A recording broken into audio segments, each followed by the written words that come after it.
Bismillah. Assalamualaikum warahmatullahi wabarakatuh. Anasa semuanya, alhamdulillah. Alhamdulillahilladzi nahmaduhu wa nasta'inuhu wa nastaghfiruh wa na'udzu billahi min syururi anfusina wa min sayyiati a'malina. May yahdihillahu fala mudilla lahu wa may yudlil fala hadiya lahu. Asyhadu an la ilaha illallah wa asyhadu anna Muhammadan abduhu wa rasuluh. La nabiyya ba'da, amma ba'd. Anasa semuanya, alhamdulillah. Pada kesempatan kali ini kita lanjutkan kembali pembelajaran kita, yaitunya akidah akhlak. Ya, kemarin kita sudah belajar tentang tauhid, ya. Tauhid, makna syirik, dan hari ini kita akan selesaikan insyaallah pelajaran 3, 4 dan 5. Bagi anak usaha semuanya silakan dibuka buku paketnya, ya, halaman 99. Kita lanjutkan pelajaran 3, yaitunya keburukan dan bahaya syirik.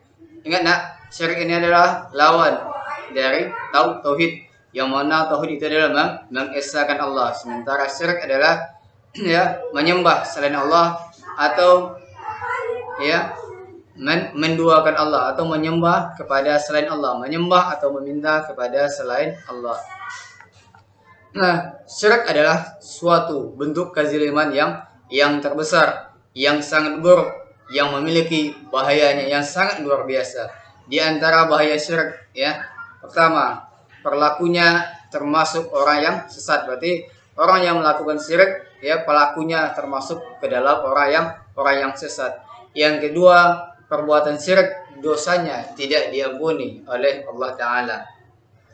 Yang ketiga, jika pelakunya meninggal dunia, maksudnya jika pelaku syirik meninggal dunia dan belum bertaubat, maka ia akan masuk ke dalam neraka, maka kekal di dalamnya selama-lamanya. Bahaya syirik ada 3. Yang pertama, termasuk dia orang yang sesat. Yang ketiga, dosanya tidak diampuni oleh Allah.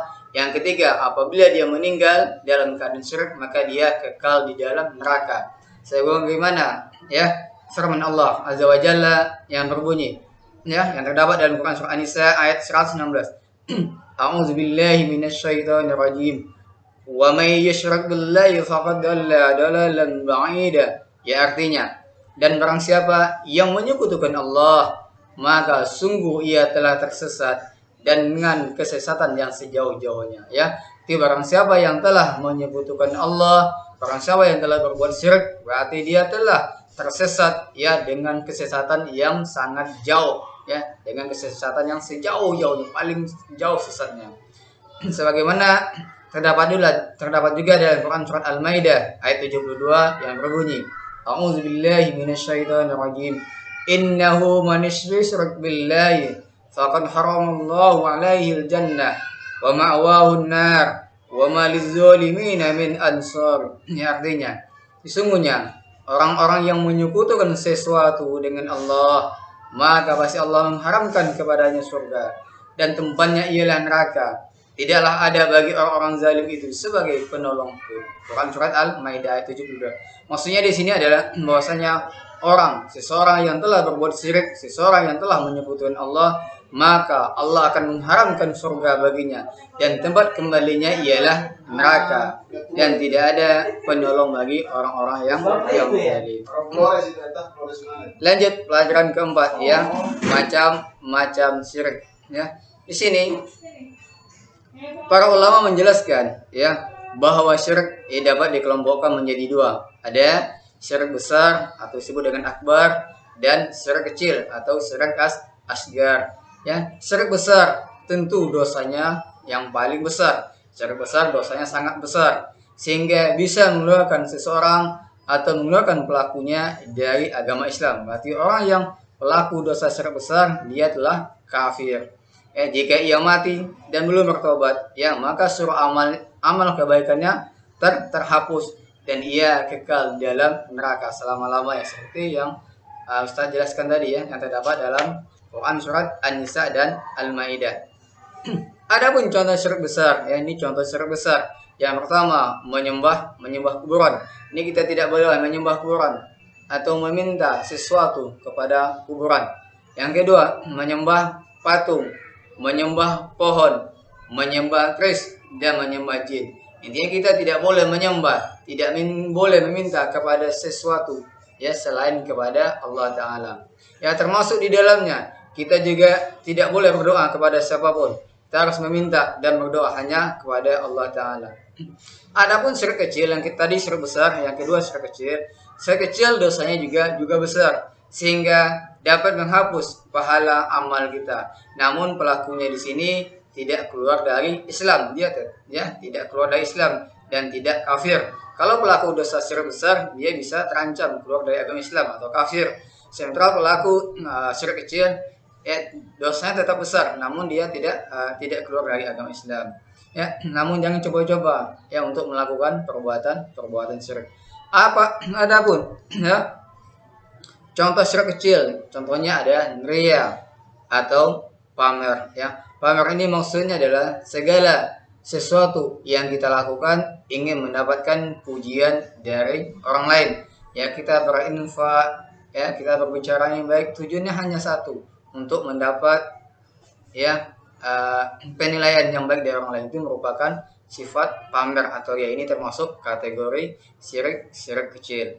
Syirik kecil ini ya syirik kecil yang contohnya riya tadi itu terkadang tidak kita sadari ya, terkadang kita melakukannya namun kita tidak sadari karena perbuatan riya tersebut diumpamakan ya seperti semut hitam di atas batu hitam di malam yang gelap gulita, tentu tidak kelihatan ya, makanya kita introspeksi diri kita, tanya diri kita, apakah kita pernah melakukan seperti ini? Kalau kita pernah melakukannya, jangan diulangi lagi ya. Perbanyak istighfar kepada Allah Ta'ala.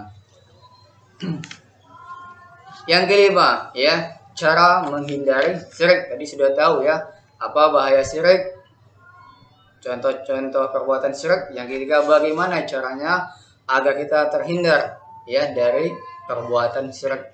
Nah, tidak ada jalan lain untuk menghindari syirik ya adalah dengan cara bertauhid. Ya, orang yang bertauhid, orang yang mengesahkan Allah ya, itulah orang yang ikhlas. Oleh karena itu kalimat la ilaha illallah disebut juga dengan kalimat ikhlas. Berarti untuk terhindar dari perbuatan syirik harus bertauhid kepada Allah. Tanamkan ke diri kita masing-masing bahwasanya Allah tempat meminta ya, Allah yang layak untuk disembah ya. Iyyaka na'budu wa iyyaka nasta'in. Kepada Allah kita menyembah dan kepada Allah pula kita minta pertolongan. Orang yang hatinya dipenuhi kalimat ikhlas ya, kemudian lisannya berani bersumpah ya atau bersahadat dengan mengucapkan la ilaha illallah, maka ia masuk surga ya, sebagaimana ya diriwayatkan oleh hadis riwayat Muslim yang berbunyi man qala la ilaha illallah khalisan min qalbihi dakhalal jannah ya.